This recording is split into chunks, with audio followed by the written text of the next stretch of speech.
Hola, hola, ¿qué tal? ¿Cómo estamos? Bienvenidos al Aftertest, hemos vuelto, una nueva temporada.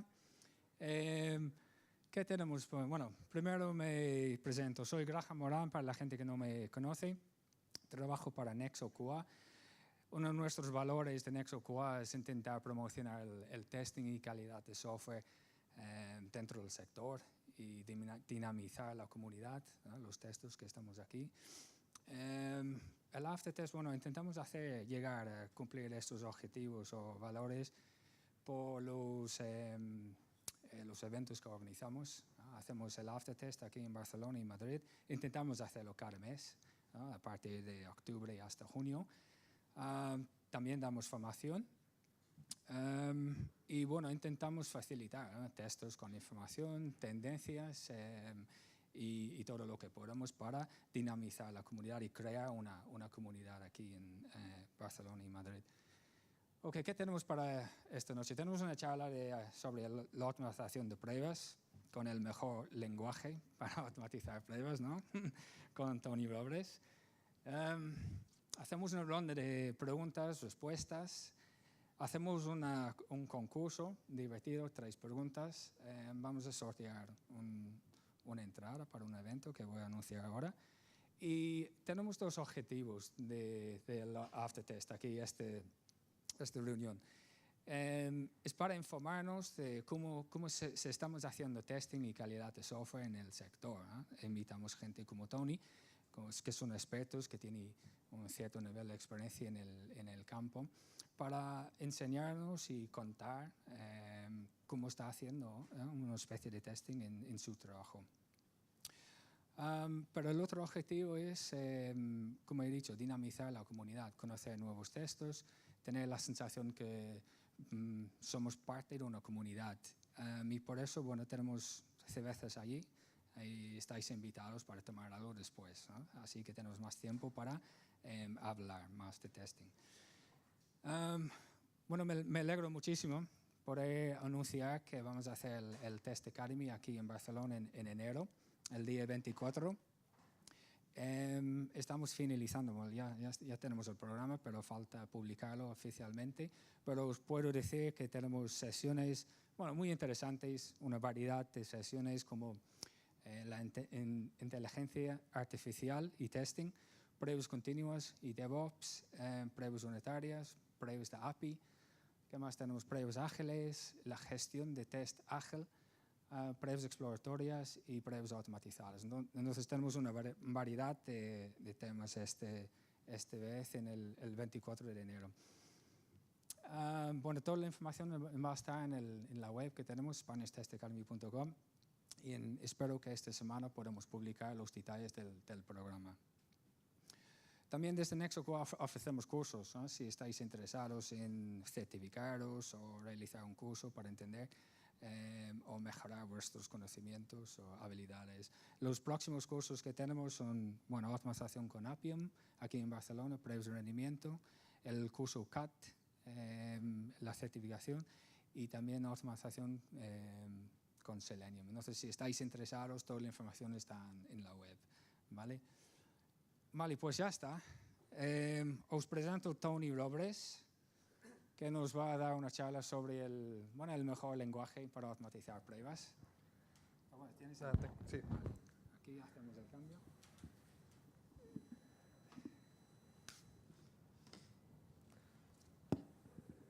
No lo rompas. Chan, chan. Perfecto. Bueno, el título, la verdad que era un poco para captar vuestra atención. Creo que es bastante molón. Aunque, bueno, la verdad que mi nombre es Tony, como ha comentado Graham, estoy en Telefónica, hago un poquito de QA Manager, de Test Architect, un poquito de todo, básicamente, ¿vale? Pero bueno, no he venido aquí a hablar de mí, sino un poco del tema que he introducido en el título, ¿vale? Que es el mejor lenguaje para automatizar pruebas. La verdad que cuando intenté hacer un ranking de lenguajes para automatizar pruebas fue muy difícil que, por ejemplo, el lenguaje que yo escogí, Python, que es de lo que os hablaré hoy, compitiera con lenguajes tan buenos como puede ser el Brainfuck. No sé si alguno lo conocéis. Ah, no tiene puntero. Bueno. ¿Sí? ¿No? ¿No? ¿No? ¿Sí? No. Sí. Muy pequeñito, pero sí. ¿vale? Es un precioso lenguaje de símbolos, ¿vale? De mayor, menor, más, que al final con 7 instrucciones te permite programar cualquier cosa. Entonces, quedaría algo... Imaginad que queréis hacer un hola mundo con este lenguaje. Sería tan bonito como esto. Como podéis ver, muy entendible, muy sencillo después de mantener, de probar, etcétera, etcétera. Pero si este nos gusta porque los símbolos nos acaban de gustar, hay un derivado de esto que también para mí está entre los mejores lenguajes del mundo para programar, ahí para testear, que es el awk. ¿De dónde viene el awk? Al final es muy similar al brainfuck, pero viene del lenguaje que utiliza el bibliotecario en los libros de Terry Pratchett. Si alguno ha leído Mundo Disco, lo entenderá. ¿Vale? Es muy similar. Al final, también con 7 instrucciones, la idea es que puedas también programar cualquier cosa. Entonces también quedaría un precioso código muy entendible que cualquiera de vosotros debería poder entender, como es este. Esto es un hola mundo con el lenguaje awk. Pero bueno, también hay algunos incluso más complicados, lenguajes que se han hecho para joder al desarrollador o al tester realmente, como es el Malborge. Este lenguaje ya de por sí lleva el nombre del 8º círculo de infierno de Dante. Y fue creado y planificado para que fuera el lenguaje de programación más difícil del mundo. Y es más, por detrás directamente utiliza criptografía. Un hola mundo sería también muy entendible de esta manera. Y por cierto, no se puede utilizar comentarios para después poner lo que es en verdad.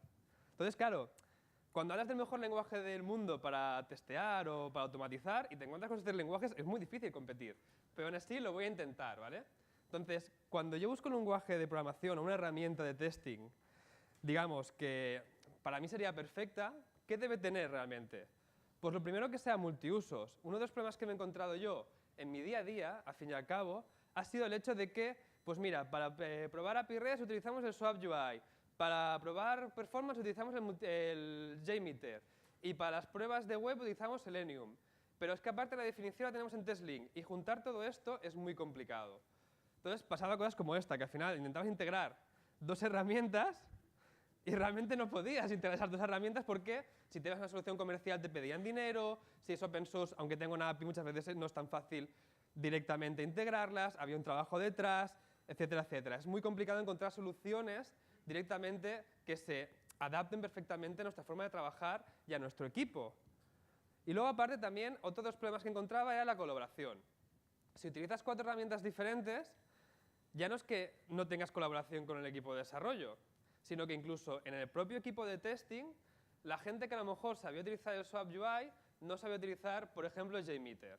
O la gente que sabía utilizar el JMeter no sabía utilizar el TestLink, porque decía que eso no era para ellos. Entonces te encontrabas, digamos, estos pequeños problemillas, estas pequeñas fricciones que incluso a veces había piques. Yo he oído a gente de testing que está automatizando, de testing funcional, decir que al final los de performance lo único que hacen es apretar un botón y esperar. Cuando no es así realmente, o sea, puede hacer mucho trabajo. ¿Pero por qué? Porque no entendían realmente lo que había, el trabajo que había detrás de esa herramienta. Entonces, al final, lo que buscamos un poquito, ¿vale? Aparte de también poder reaprovechar cosas, digamos, entre equipos o entre personas, ¿vale? Lo que buscamos un poquito es encontrar una herramienta en la cual podamos realizar todas las actividades que hacemos en nuestro día a día con la misma herramienta, sin tener que depender de un tercero, que nos tengamos que integrar y que nos ayude siempre a colaborar entre nosotros y con desarrollo, ¿vale? En este caso, ¿vale? Como ya sabéis, yo he elegido Python. No es que sea el mejor lenguaje del mundo para testear. Cualquier lenguaje de programación que vosotros entendáis, que vosotros os sintáis cómodos, es bueno para ello. Yo elegí esto después de... He programado en C, en C++, en Java, en Node.js y en Python, ¿vale? Y al final yo me he decantado por este por varios motivos. El primero de ellos es porque es síncrono. La sincronía de Node.js para el testing es muy mala. Y aquí creo que hay gente que ha trabajado con ella y puede dar fe de ello, ¿vale? Pero luego aparte me ha parecido un lenguaje muy sencillo de explicar, de entender, que se lee muy fácilmente, que la curva de aprendizaje sobre todo es bastante sencilla. Es decir, yo cuando empecé con Python no tenía ni idea de Python, venía de Java. Sin embargo, me costó mucho menos aprender Python que aprender cualquier otro lenguaje que había aprendido hasta el momento, como fue Java o como fue posteriormente Node.js. Entonces, el nivel de entendimiento que hay cuando estructuras el código, la facilidad de picar código realmente que tiene Python, no sabría deciros el motivo realmente. Para mí, por ejemplo, es el hecho de que te permite, es un lenguaje orientado a objetos, pero no te obliga a ello y te permite, por ejemplo, hacer muchas cosas que aunque no sepas orientación a objetos puedes hacer, que puede ser un buen inicio. Para mí es uno de los errores de Java, al fin y al cabo, que no te permite hacer nada sin orientación a objetos.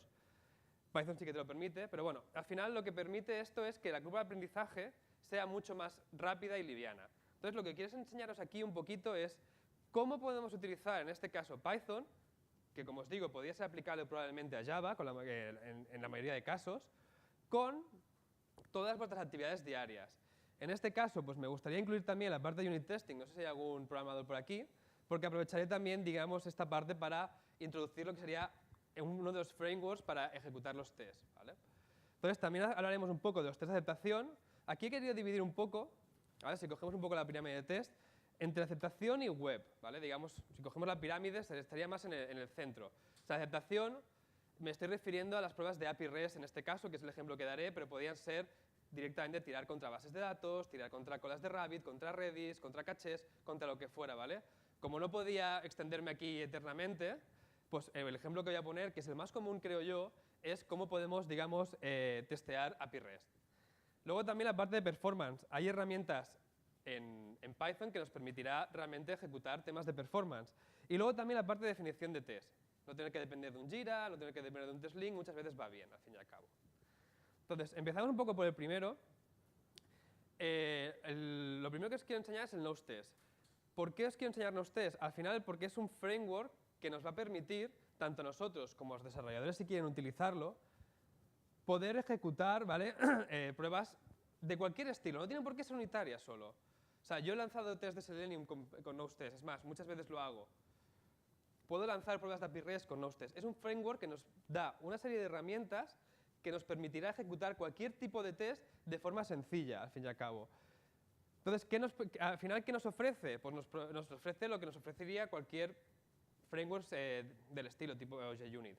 Nos va a ofrecer agrupar los test cases directamente en test suites, nos va a ofrecer los test runners para poder ejecutarlos, nos va a ofrecer lo que sea las test fixtures, que significa pues, todo lo que tiene que hacer antes de los tests, antes de los suites, antes de ejecutar cualquier test, etcétera, etcétera, ¿vale?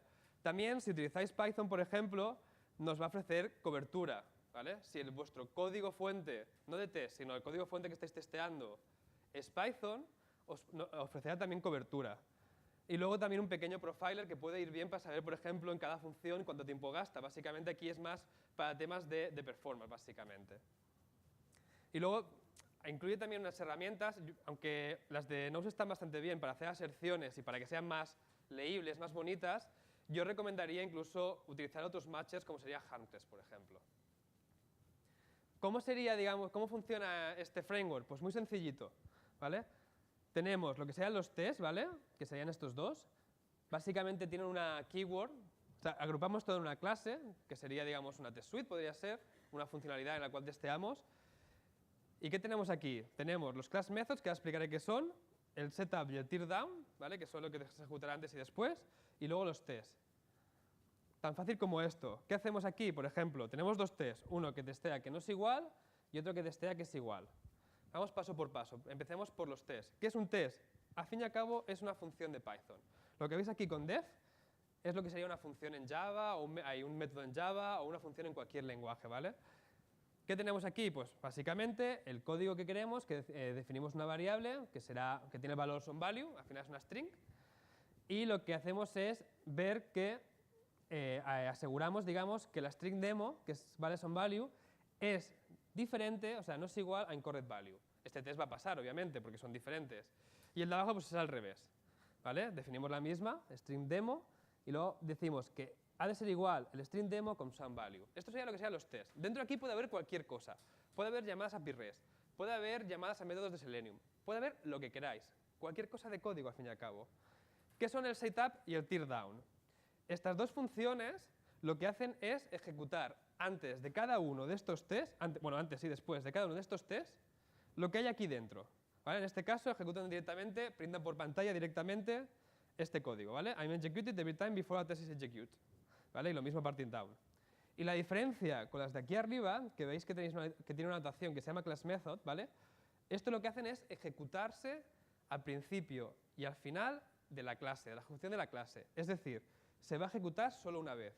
Esta, al principio de todo, se va a ejecutar o sea, el orden sería, se ejecuta primero esta, luego el test, después el teardown, vuelve a ejecutarse el setup, el segundo test, el teardown y por último el último teardown, ¿vale? Estas dos se ejecutan al principio y al final de todos los tests que tengan esa clase, solo una vez. Por ejemplo, cuando lo ejecutamos, ¿qué nos sale? Pues básicamente los prints que hemos visto, ¿vale? Pues I'm the first method executing this class, que es la clase, ¿vale?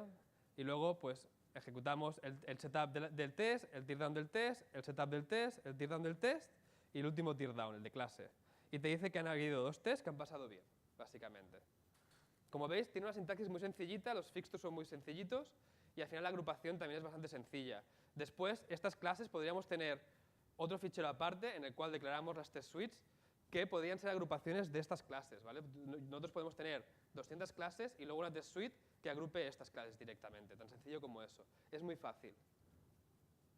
Y para cobertura, pues lo mismo que comentaba, podemos también ejecutarlo con cobertura. Entonces, por ejemplo, imaginad que estoy testeando un módulo y he hecho test contra ese módulo. Básicamente lo que me va a decir es cuántos statements tiene el módulo, cuántos ha fallado y qué cobertura hay, y realmente cuáles faltan. Es cobertura de rama, ¿vale? No es cobertura... Sí, lo he dicho bien, de rama. ¿Sí? ¿Hasta aquí alguna duda de la parte del framework? Como veis es bastante sencillito, ¿vale? Es un ejemplo básico. Pero bueno. Entonces, ya tenemos, digamos, nuestro framework, que normalmente es uno de los que se utiliza para test unitario, ¿vale? Si vais a cualquier framework de desarrollo tipo Django, tipo Flask, normalmente están linkados directamente con Node.js. Hay otros, si queréis, como PyTest, por ejemplo. O sea, realmente hay muchos, pero este es el más extendido. Entonces, una vez ya, digamos, tenemos nuestro framework, vamos a llenarlo de test, ¿no? Entonces, vamos a empezar por la capa más baja que hemos definido, que sería lo que sería las pruebas de detección, digamos, directamente contra los backend, ¿vale? Para esto, el ejemplo que voy a utilizar es el de API REST. ¿Alguien no sabe lo que es una API REST? Vale. Entiendo que todo el mundo sabe lo que es una API REST, ¿no? Vale. Entonces, al final, para testear API REST, lo que vamos a utilizar es una librería también muy extendida dentro de Python que se llama request. Al final, esta librería lo que nos permite es, digamos, nos encapsula lo que serían todas las funciones de red que hay por debajo de cuando lanzas peticiones, o sea, la apertura de sockets, cabeceras, etcétera, etcétera, para que de forma muy sencilla y muy leíble podamos lanzar fácilmente peticiones de API REST. ¿Qué nos ofrece al final esta librería? Pues autenticación básica y por OAuth, cookies, ficheros, sesiones, si queréis testear también con SSL, o sea, HTTPS, puede utilizar proxies y, como decía, puede ser integrado con Node, y esto está desactualizado, realmente es con Behave, ¿vale? Let's es otro framework que ya está descontinuado. ¿Cómo serían estos tests? Para que veáis que es muy, muy, muy sencillo. Pues básicamente importamos la librería, import request, y, por ejemplo, si queremos hacer una petición GET, tan sencillo como poner request.get y la URL. Ya está. Muy, muy, muy sencillito. Guardamos la respuesta en la variable response y a partir de aquí podemos saber muchas cosas de esa respuesta. Por ejemplo, qué código ha tenido. Bueno, si ha ido bien, ¿vale? Response OK dice si ha ido OK, que significa que es un código 200X. 200, 201, 202, 203, 204, el que sea. Podemos saber también el status code de esa respuesta. Es decir, oye, vale, ha ido bien, pero ¿cuál me ha dado exactamente? ¿Un 200, un 204? Exactamente cuál quieres. El contenido, ¿vale? Es decir, ¿qué me ha devuelto el servidor? Pues, por ejemplo, en este caso, me devuelve un diccionario o un JSON, ¿vale? En el cual me dice que el producto es forum y la versión es la 020. Aparte, lo bueno que tiene Python, me ha traicionado el subconsciente. Lo bueno que tiene Python es que los JSON, que es el formato junto con XML más habitual en la comunicación mediante API REST, machean directamente a lo que ellos llaman diccionarios. ¿Vale? La relación es 1 a 1 directamente. Si tú coges un JSON, tienes un diccionario, serán iguales prácticamente. Entonces, hay una función muy sencillita que lo que te da es directamente el body que hemos visto aquí arriba, ¿vale? Que esto es un JSON, product forum version es clave valor, ¿vale? Eso sería similar a los hash maps de Java, medianamente similar, ¿vale? Lo que nos da la función JSON, al fin y al cabo, es ese body lo convierte en un diccionario de Python. Y a partir de aquí es muy fácil manipularlo, porque al final en Python todo está basado prácticamente en diccionarios. Las mismas clases son diccionarios. ¿Cómo podemos obtener datos? Pues por ejemplo, aquí que en esta variable que ya tenemos el diccionario, le decimos, oye, dame el valor de la clave product, ¿vale? Esta es la clave y el valor es forum, y nos devuelve forum. ¿Que queremos obtener las cabeceras directamente de la respuesta? Pues lo mismo, le decimos, oye, guárdame la variable response header, los headers directamente de la respuesta que tengo aquí, ¿vale? Y después, ¿cómo guarda directamente request esa variable? En un diccionario de nuevo. Los diccionarios lo son todo aquí prácticamente. Entonces puedo acceder tranquilamente y le digo, oye, dame el de la variable response header, que es la que contiene todas las cabeceras, dime el valor del content type. Y aquí ya te dice, oye, pues el valor de content type es application JSON, ¿vale? Que es la cabecera que se utiliza para decir que lo que viene de body es un JSON, básicamente. ¿Qué más podemos hacer? Pues podemos también enviar query parameters. ¿Qué son los query parameters? Cuando veis una URL y al final veis una interrogante y clave valor, eso se les llama lo que se llaman los query parameters, básicamente. ¿Cómo lo hacemos para enviar nosotros como si fuéramos, digamos, una web al servidor? Sorpresa, con un diccionario. Aquí definimos un diccionario en el cual decimos, oye, la clave them tiene que tener el valor security. Y después lo enviamos directamente, igual que antes, ¿vale? Hacemos un get con localhost forum, con la dirección y los parámetros. En este caso, nuevamente, los query parameters suelen ser para filtrar. En el caso este, que es un forum que tengo hecho yo de ejemplo, lo que hace es filtrar todos los mensajes de ese forum que sean sobre seguridad. Por ejemplo, si queremos enviar nosotros también, como clientes, unas headers especiales al servidor. Por ejemplo, que nuestro body, en lugar de ser JSON, va a ser texto, por decir algo, ¿vale? Pues, ¿cómo lo hacemos? Pues tan sencillo también como utilizar de nuevo un diccionario. Definimos en la variable headers un diccionario, en este caso content type application JSON, pero el valor podría ser cualquiera, y lo enviamos igual que antes, pero añadiendo la cabecera headers, añadiendo la variable headers directamente. Muy sencillito también. ¿Qué más podemos hacer? Pues la autenticación básica.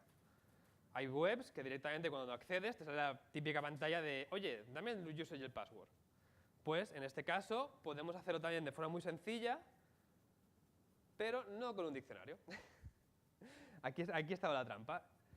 Directamente se hace con lo que se llama una tupla. Una tupla en Python es una lista inmutable, es decir, no puede cambiar de valor nunca realmente.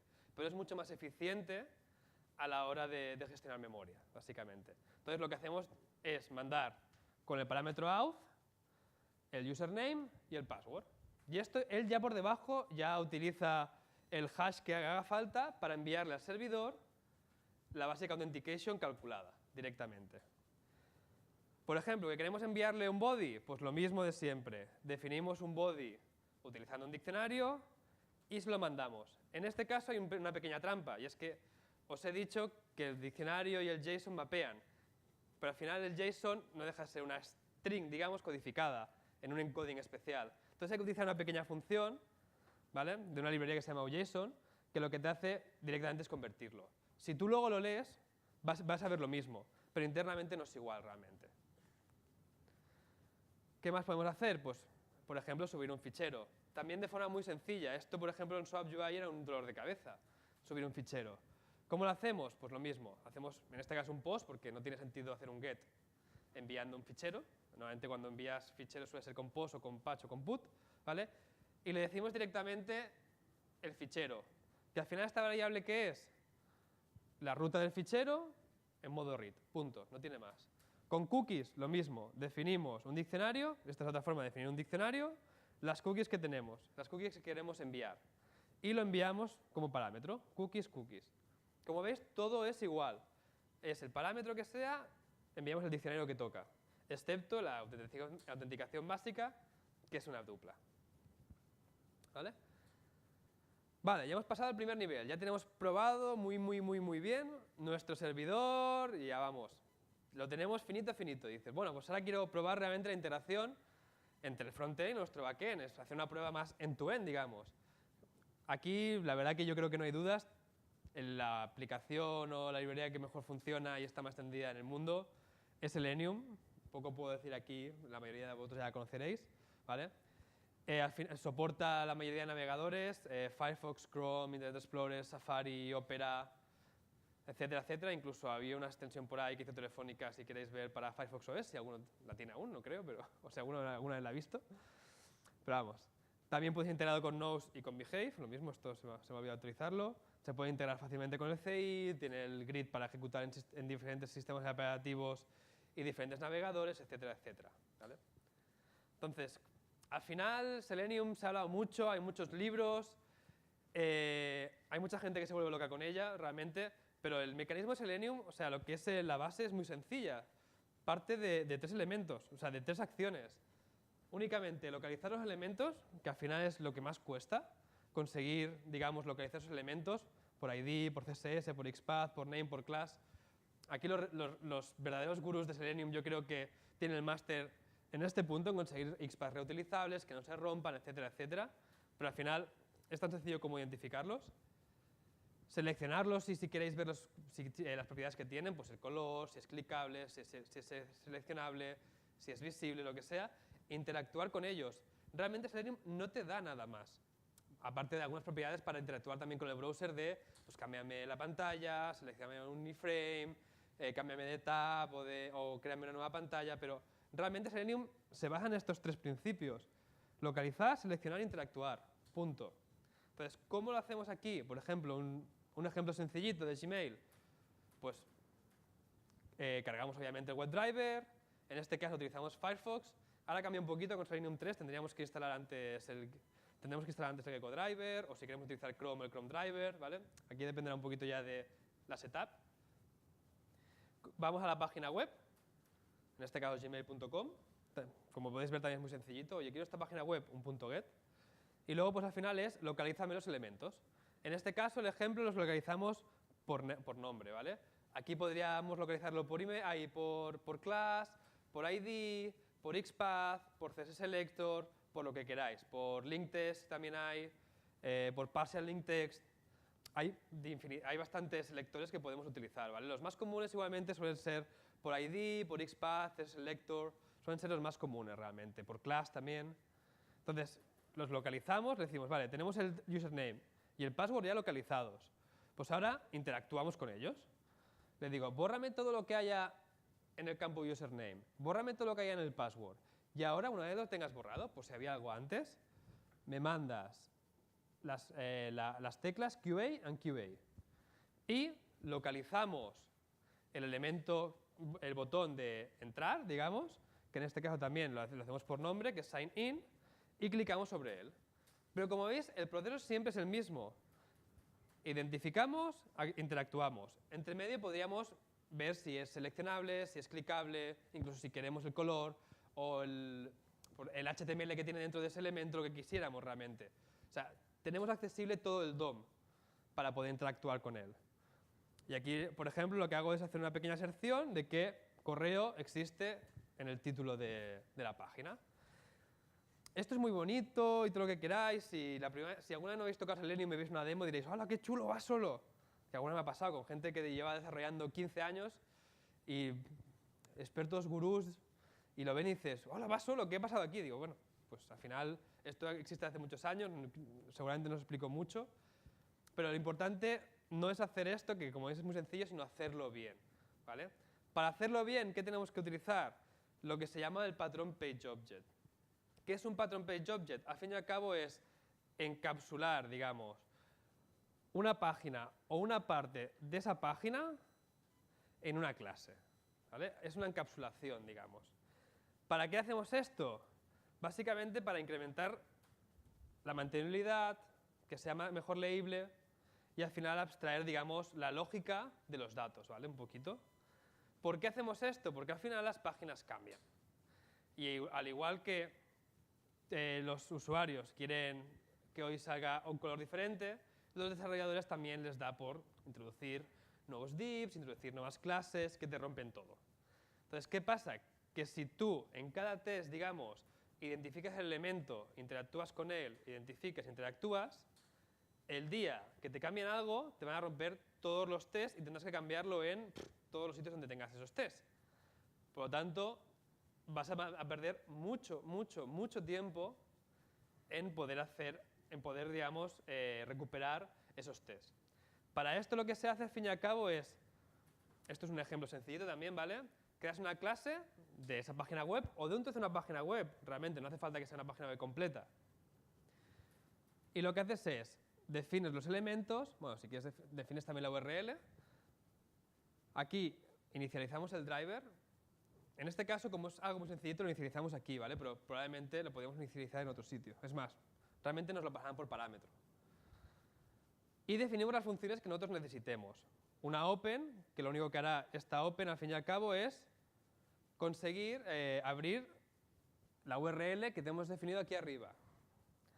Después, hace un setLocation, que llamará a esta función, que lo que hace esta función, al fin y al cabo, como podéis ver, es identificar todos los elementos que hay en esa página, los tres que hemos utilizado antes.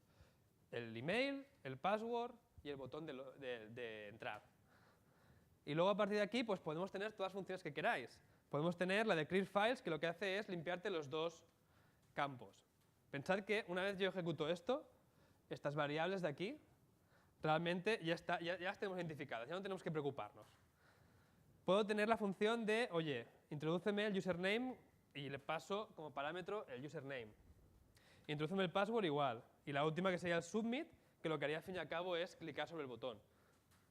¿Qué pasa? Que si algún día el señor Gmail dice, oye, pues voy a cambiar y voy a introducir, y por ejemplo, voy a quitar los nombres y voy a meter IDs, o voy a cambiar, voy a quitar los nombres y tenemos que utilizar CSS selectos o utilizar XPath. En lugar de tener que ir a todos los tests donde identificamos esos recursos, lo que haremos será venir a esta clase y cambiar solo estos tres campos directamente, cambiar estas tres líneas, por lo que a nosotros nos interese. Y aparte de otorgar esta mantenibilidad, también hace que nuestro test sea mucho más sencillito. Como podéis ver, esto es mucho más entendible que lo que habíamos visto antes. ¿Qué hacemos aquí? Inicializamos el driver, cargamos la clase que hemos creado antes, pasándole el driver, ¿vale? Acordaos que teníamos que pasarle el driver para que interactúe con ella. De esta manera, así no abrimos diferentes drivers. Hacemos un open del login page, es decir, ábreme la página, borramos los campos, insertamos el username, insertamos el password y hacemos submit. Este código, juntamente con este, es equivalente a todo esto. ¿Qué pasa? Que esto, diréis, o sea, aquí hay mucho más código, no metíme, o sea, aquí hay 30 líneas y aquí había 10. Más las 5 que hay aquí. ¿Qué pasa? Que este código lo podemos reutilizar siempre que queramos para cualquier otra función de login. Es más, probablemente lo que os interese más, porque a partir del login es la función básica en la cual luego vais a reutilizar siempre para hacer el resto de pruebas probablemente, es crear aquí abajo una función login que te haga todos los pasos y que tú luego en el siguiente test pongas loginpage.login y te haga todo en una sola línea, por ejemplo. ¿Vale? Lo importante es esto, es que la localización de elementos esté en un único lugar. Es lo más importante de todo. Y mucha gente cuando llego a Selenium me dice, oye, pero yo Selenium utilizo mucho el IDE y es muy bueno y muy chulo y es una maravilla. Y yo le digo, bueno, vete. Vete porque al final significa que no has hecho más de 20 tests con Selenium. No sé si alguien utiliza aquí el Selenium IDE, perdón. ¿No? Al final, Selenium IDE es una pequeña plugin de Firefox, no sé si alguno lo ha utilizado, que te permite hacer grabaciones de scripts. Pero ¿qué pasa? Que como no es reutilizable, no te permite utilizar ese pattern page object. Por lo tanto, a la que cambie lo más mínimo, te van a reventar todos los tests.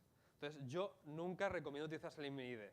Hay gente que dice, bueno, es que yo lo utilizo porque así cojo más fácilmente los IDs, los XPath, etcétera, etcétera, etcétera. Digo, para esto hay otras herramientas mucho mejores. Aparte que incluso, yo qué sé, si utilizas para coger los XPath un Fireback, él te da el genérico, el de todo el DOM. Aquí la gracia, es lo que digo un poco, lo que diferencia a gente experta de Selenium, es cómo conseguir que ese XPath, reducirlo para que tenga la menor interacción posible con el resto de elementos y que si cambia algo de niveles inferiores, no impacte realmente. Para mí es donde realmente ves quién es experto y quién no en Selenium. Hasta aquí un poquito las pruebas funcionales, ¿vale? Luego, uno de los puntos en el que quería incidir también es que realmente necesitábamos también un poco alguna herramienta que nos permitiera hacer algo de performance, que nos permitiera hacer alguna cosilla y sobre todo, antes no lo he dicho, ¿vale? Pero cuando he hablado de request, igual que nosotros en Selenium tenemos el patrón PageObject, en request deberíamos hacer algo similar. Es decir, una clase que englobe nuestra API y a partir de ahí funciones que la llamen, los tests que la llamen. ¿Por qué? Por lo mismo, porque si algún día cambia la API, que es menos normal pero también cambia, vayas a un lugar solo, la cambias y el resto de tests funcionen, ¿vale? Entonces, cuando buscábamos alguna herramienta, obviamente no tan potente como JMeter, porque es complicado, al fin y al cabo, la cantidad de desarrollo que hay debajo de JMeter y la cantidad de comunidad es muy complicado, pero para hacer algunas pruebas sencillas de performance en Python, buscábamos algo que nos permitiera reutilizar las librerías de API REST que nosotros hacemos. Y encontramos Multimechanize, que aparte esto me lo descubrió una compañera que se llama Almudena, algunos de vosotros conoceréis, que se ve que lo hizo un gurú también del performance, yo ahí sí que estoy un poco más perdido. Y al final, ¿qué hace Multimechanize? No deja de ser básicamente ejecutar un script de forma concurrente y multiproceso. Es decir, yo defino, ejecútame esto, y lo que hace es lanzar a saco tantos threads como se pueda y aparte tantos procesos incluso como quieras. ¿Vale? La parte de multiproceso, bueno, funciona de esas maneras, pero la parte de threading funciona bien, dentro de cabe. Bueno, threading falso porque Python de por sí no tiene threading de verdad, tiene lo que se llama GIL. Entonces, lo bueno que tiene, básicamente, es que tiene un reporting muy similar a JMeter, por lo tanto, los datos después, si quieres importarlos a JMeter para analizarlos, te los permite hacer. Es muy fácil de configurar. Este es el punto más importante para nosotros, ¿vale? Que nos permitía reutilizar directamente lo que habíamos hecho con request y que aparte se podía hacer de forma distribuida. ¿Cómo funciona? Básicamente, Multimechanize tiene dos cosas separadas. Por una parte, la configuración, en la cual le decimos el tiempo que va a estar arriba, cómo quieres la rampa, es decir, ¿empezamos desde cero ya con todos los usuarios o vamos haciendo un ramp up? ¿Hasta qué punto? ¿Vale? ¿Cada cuántos quieres en el informe los resultados? Aquí podría ser de 1 segundo si quieres, o de 0,5 incluso. Si quieres una progress bar, bonita es un decir. ¿Vale? Si quieres logs, si quieres un XML report y si quieres lanzar algún script una vez haya acabado, por ejemplo, limpiar datos. ¿Por qué cuando haya acabado? Porque lo de antes lo podemos hacer dentro de la otra parte, como os enseñaré. Esto es la parte global, ¿vale? Y luego a partir de aquí defines, digamos, lo que sería tu caso de uso de performance. Es decir, oye, pues quiero 30 usuarios que ejecuten este script porque es el registro. Y otros 30 que ejecuten obtener estadísticas porque es lo que más utilizan. Y quiero ver cómo funciona en conjunto. O podrías poner solo uno, por ejemplo. Aquí, total libertad, ¿vale? Al final lo que hacemos es decir, ¿cuántos usuarios concurrentes va a ejecutar este script? ¿Y cuántos usuarios concurrentes va a ejecutar este script? Y podemos tener 1, 2, 50, 100, los que quieras. Con 100 no lo he probado, pero podría funcionar seguramente. Y la otra parte es el script file. También muy sencillito. ¿Qué hace? Tiene una función init, que lo que hace aquí es inicializar lo que quieras. Pues, oye, voy a cargar la base de datos, voy a cargar los usuarios con sus configuraciones, lo que queráis. ¿Vale? Y después el run, que es lo que ejecutará.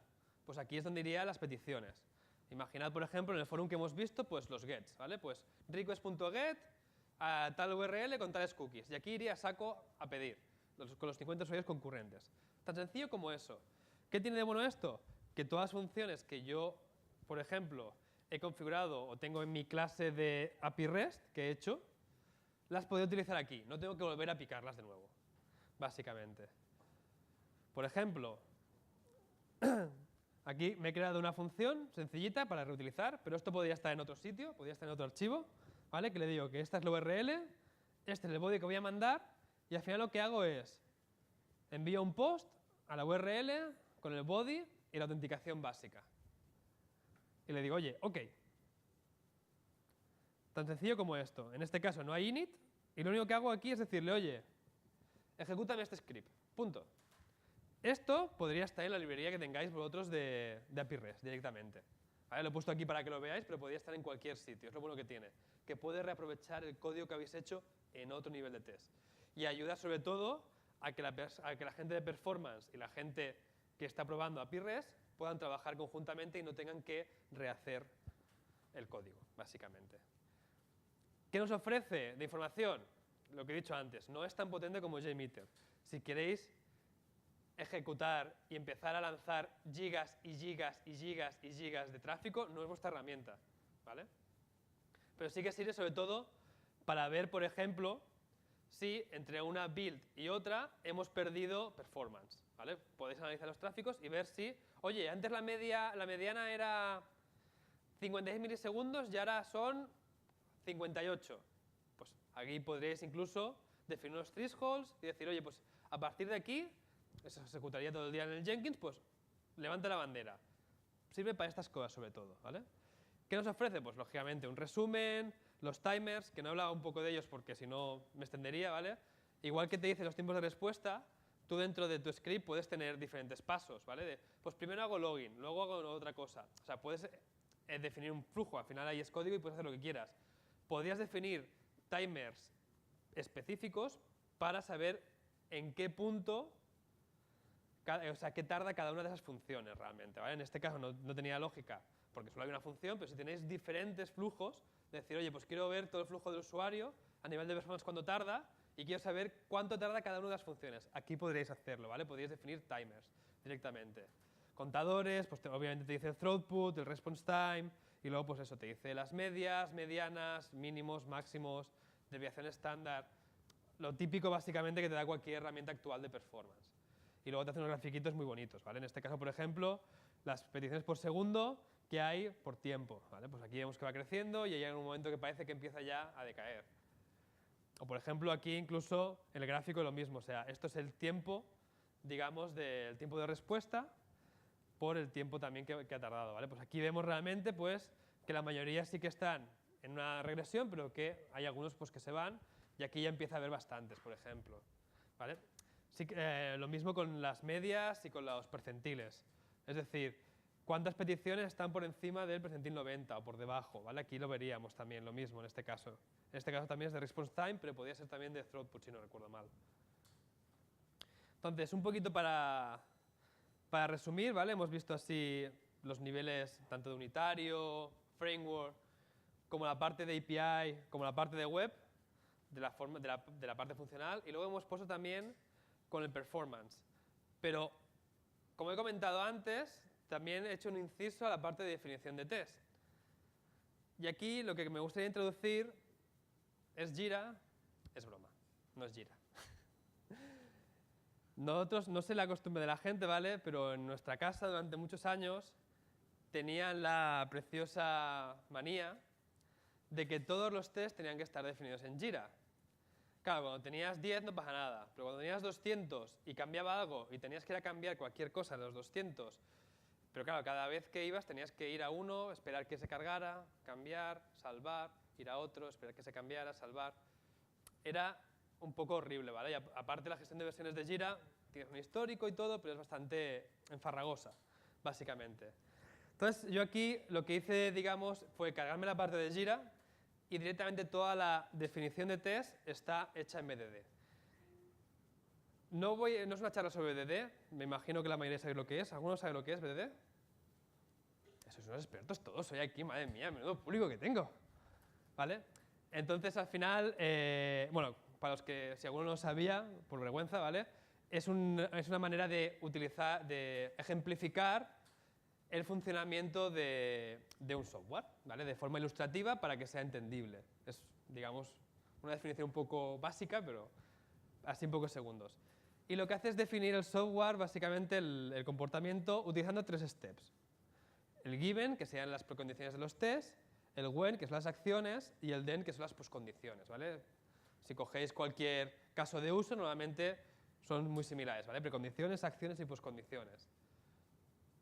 Entonces, aquí, antiguamente utilizaba una herramienta que se llamaba Lechus, pero la han descontinuado, y ahora yo recomiendo más utilizar Behave, que es muy similar, ¿vale? Al final Behave es una herramienta que te permite implantar BDD en Python.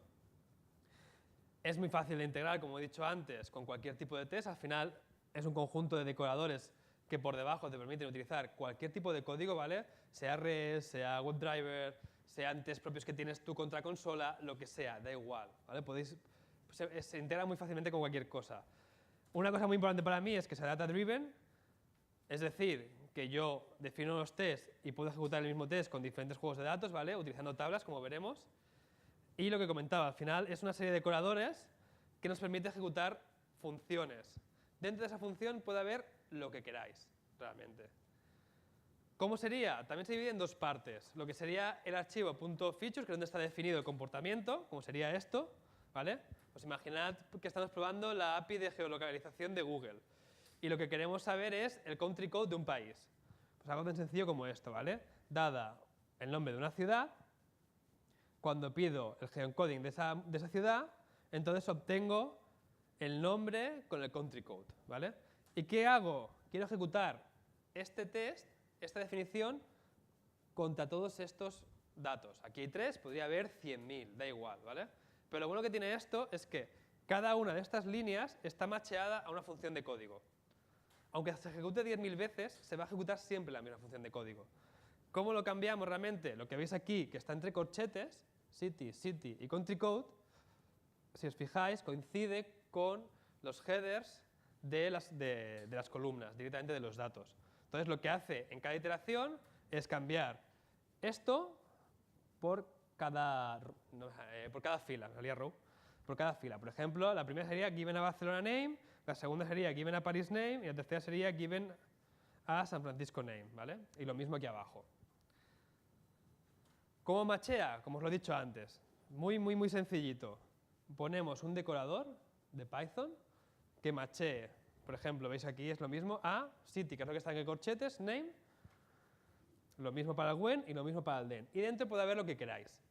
Esta variable context es la que nos permite que los datos que guardo en esta variable sea accesible por todas estas funciones, al fin y al cabo. Por todas las funciones que tenga el decorador de behave. Bueno, y que le pasemos directamente, obviamente, la variable context dentro de la función. Entonces, dentro de aquí puede haber lo que queráis. Sois libres de utilizar lo que queráis. Si queréis llenarlo de prints, podéis hacerlo. Tiene que ser acorde un poco con la definición del producto, al fin y al cabo. Tan fácil como eso. Entonces, lo que hace el framework es leer la línea y ejecutar. Leer la línea y ejecutar. Leer la línea y ejecutar. ¿Que hay varios datos? Pues repite el proceso. ¿Cómo quedaría un poco, digamos, el resultado? Pues tan fácil como esto, al fin y al cabo. ¿Vale? Pues saldría el escenario que has realizado, los steps, y luego te dice, en el colorcito bonito, verde, si fallara sería rojo con la excepción correspondiente, si ha ido bien o ha ido mal. Es muy intuitivo, se ve perfectamente, y en general, al poder meter código, cualquier tipo de código, tú dentro de esas funciones podrías meter logs si quieres sacar más datos, por ejemplo, que es una buena práctica, os lo recomiendo. Entonces, aparte de la definición, ya un poco como bonus track, veo que me da un poquito de tiempo, utilizar mocks. ¿Vale? Si cogéis, a mí me gusta mucho dividir los tests, ¿vale? Entre componente, interacción y end-to-end. Cuando hablo de componente, me refiero, por ejemplo, a un componente de backend, podría ser, o incluso a un frontend. Un frontend sería un componente. ¿Qué pasa? Que si tú directamente coges Selenium y pruebas directamente el end-to-end, en el momento que falle, no sabes si falla porque falla el frontend, o porque falla el backend, o porque falla un third party. ¿Por qué recomiendo el componente? Y aquí viene un poco el tema de los mocks. Porque de esta manera sabes exactamente, tú controlas todas las variables. Es decir, imaginad, es una práctica poco habitual, pero se puede hacer, que yo quiero probar el frontend sin interacción con el backend. Pues me creo un mock que no es más que un servidor HTTP al cual mi frontend va a atacar a ese mock. Ese mock, lo bueno que tiene es que yo controlo la respuesta. En los tests que hemos visto antes, yo podría decirle, oye, la siguiente respuesta manda un 404, a ver cómo responde el frontend. Y al revés, imaginad que tenéis vuestro backend que está conectado con un third party que envía SMS. Si probáis en componente, si algún día falla, tenéis moqueado ese third party, digamos, imaginad que también es una API REST, podéis ver, por ejemplo, que el día que ese componente me da un 503, ¿qué está pasando? Lo podéis provocar vosotros directamente. Entonces, por ejemplo, si queréis moquear funciones también tenéis Mockito o Unit Smoke. Yo os recomiendo Mockito. Esta es la estándar, pero tiene más funcionalidades. Pero, por ejemplo, otra manera bastante extendida de hacer mock de APIs, que es lo más común, creo yo, de API REST, yo recomiendo siempre utilizar un framework tipo Bottle, que es muy, muy sencillito. El foro que os enseñaba antes estaba hecho en Bottle y son 200 líneas. Al fin y al cabo, también funciona por decoradores y poco más, ¿vale? Veis HTTP, que es también el que viene de base. Podéis utilizar un Flask si queréis, que también es bastante sencillito. Si queréis ya más potencia, pues os podéis ir a un Django, aunque ya hay mucha más cosa. Yo eso ya no lo recomendaría. Pero vamos, moquear para saber exactamente dónde tenéis que ir a buscar los problemas. Y sobre todo porque podréis provocar vosotros los problemas antes de que ocurran en producción. Y también mucha gente me pregunta, dice, vale, pero es que mi sistema no está conectado mediante API REST, sino que está, por ejemplo, con Rabbit, que es un sistema de colas. Oye, pues en lugar de utilizar la librería que os he dicho request, mirad qué librerías hay, por ejemplo, Pika, Kombu, y así directamente pues podéis probar contra ellas, insertar mensajes directamente en las colas de Rabbit. Oye, pues que al final mi sistema lo único que hace es leer y escribir una base de datos. Pues lo mismo. Imaginad que vuestra base de datos es Mongo, pues está PyMongo. O es MySQL, pues tenéis SQLite, SQLalchemy. Al final Python os va a dar herramientas, o sea, dispone de herramientas y de librerías las que queráis.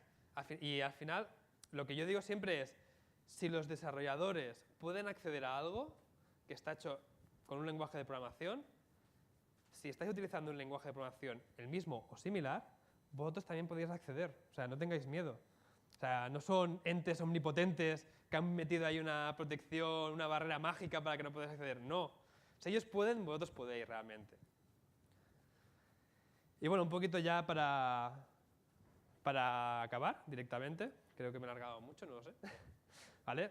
Básicamente, la propuesta que yo hago de Python es lo que he dicho un poco al principio. Es totalmente subjetiva. Utilizar el lenguaje con el que sintáis cómodos, que os ofrezca todas las herramientas que necesitéis, pero intentar utilizar solo uno. Que sea fácil de integrar, que puedas reutilizar código, que al final puedas colaborar con el equipo, que tenga comunidad sobre todo. O sea, no os metáis en algo que lo utilizan 3 personas, porque luego cuando tengáis problemas sufriréis mucho, sufriréis muchísimo. Os lo digo por experiencia. Entonces, pero al final elegid lo que vosotros sea más cómodo, pero siempre con Python. Muchas gracias.